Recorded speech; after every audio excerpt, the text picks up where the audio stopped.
What is this? No, it's the wrong tool. How would he fight anyone with this? This is literally for cleaning windows. Yeah, close enough. Thor!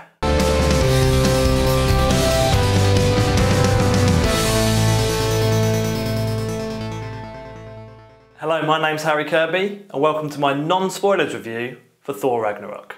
So in Thor Ragnarok, or Thor 3, Thor is trapped halfway across the universe on a planet called Sakaar, where he's forced to fight in a huge gladiatorial event run by the Grand Master.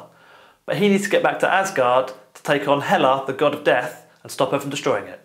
When you start watching this film, you can tell straight away that it's going to be a completely different tone, which is a good thing. I enjoyed the first Thor movie, I thought it was decent. Didn't enjoy the second one with the Dark Elf or wherever it was.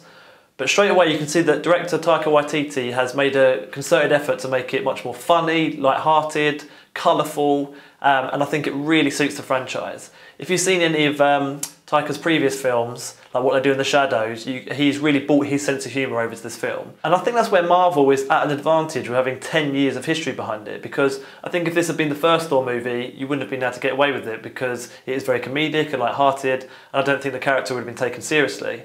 But as it's the third film, and we've had films like Guardians of the Galaxy come before it, they can really make it lighter and funnier, and it was a good evolution for Thor's character.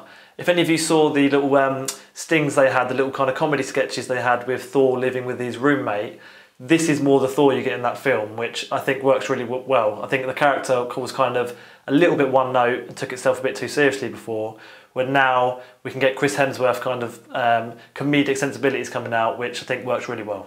Also in this one, the action has really been ramped up. In the previous two, I always used to think, you know, you got this huge god guy with a massive hammer and there was barely any action. Whereas in this one, there is loads and it is really good. The fight with Hulk doesn't let you down, and when he's kind of really tapping into his lightning powers, it just goes like a Mega Raiden basically, and there's some really great stuff there. So yeah, the action was shot beautifully, fast-paced, big hits, all that kind of stuff, all the kind of stuff you want to see from like a really big superhero film. I think the cast did a really great job in this film. Obviously Chris Hemsworth has returned as Thor, and as I mentioned before, he just seemed a lot more relaxed, having a lot more fun with the character, and I think that made him more relatable and just kind of more fun to watch. Then of course there's a huge supporting cast in this film, with old characters returning like Loki, Odin, the Hulk, who are all great. But we had some really cool new characters as well, like Valkyrie, who's played by Tessa Thompson. She did a really good job, just kind of this really cool badass warrior. Then you had the Grand Master, played by Jeff Goldblum, who was basically just Jeff Goldblum on screen, but in the best way possible. But then probably my favourite new character was a rock creature played by Taika Waititi, the director, and he basically just stole every scene he was in. He was just absolutely hilarious, had like this kind of crazy voice that went with this kind of huge hulking character, and he was really great. I think my least favourite character was Hela, played by Cate Blanchett. I'm not saying by any means that she was bad, she was absolutely fine. She looked really cool with the big comic book style headpiece. She had some great action, which is boshing up guards with blades and all that kind of stuff. I just felt that for whatever reason she was the character I was least interested in when we cut back to, and just kind of wasn't quite grounded in the same reality as the other characters. I won't get into any spoiler territory with it, but I just wanted to briefly talk about the fight between Hulk and Thor that was teased in the trailer. I mean, obviously they had a brief fight in the first Avengers, but this was a much more expanded fight, and as a comic book geek, seeing those two properly go toe-to-toe was a great experience, so I don't think that's going to let you guys down. On to negatives now, and I don't think there's too many, a few nitpicky things. One thing I would say is that the comedic tone works so well for most of the film, but there were a few moments where I felt like quite a serious big thing was happening, and they still kind of played it for jokes rather than letting it be serious for a moment, which I think it could have done with doing every now and again. I also felt like Hulk had been slightly nerfed in this film. He didn't seem to be quite as strong as he usually does, but I think that makes sense within what happens in the film. I can't get into it because of spoilers, but I kind of think I understand why he's not quite the rage monster that he usually is. So overall, I really like this film. Great action, good comedy, cool characters, excellent visuals, and something else I didn't mention was the soundtrack, which went really 80s at points, and like 80s synth, which sounded really cool. So now time for my score.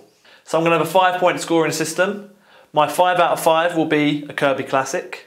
My 4 out of 5 will be flipping wicked. My 3 out of 5 will be worth a watch. My 2 out of 5 will be basic crap. And my 1 out of 5 will be a bag of guff. And if you live in the US, a guff is a UK word for a fart, so a bag of farts. So I'm going to give Thor Ragnarok a flippin' wicked. I highly recommend you go and see it. If you like my review, please give it a like, and if you want to see more, feel free to subscribe. But more importantly, what did you guys think? Leave some comments down below. I've done my review, now you do yours too. That's my catchphrase, maybe. Before I go, I want to leave you with a clip that shows you just how far we've come in terms of comic book movies.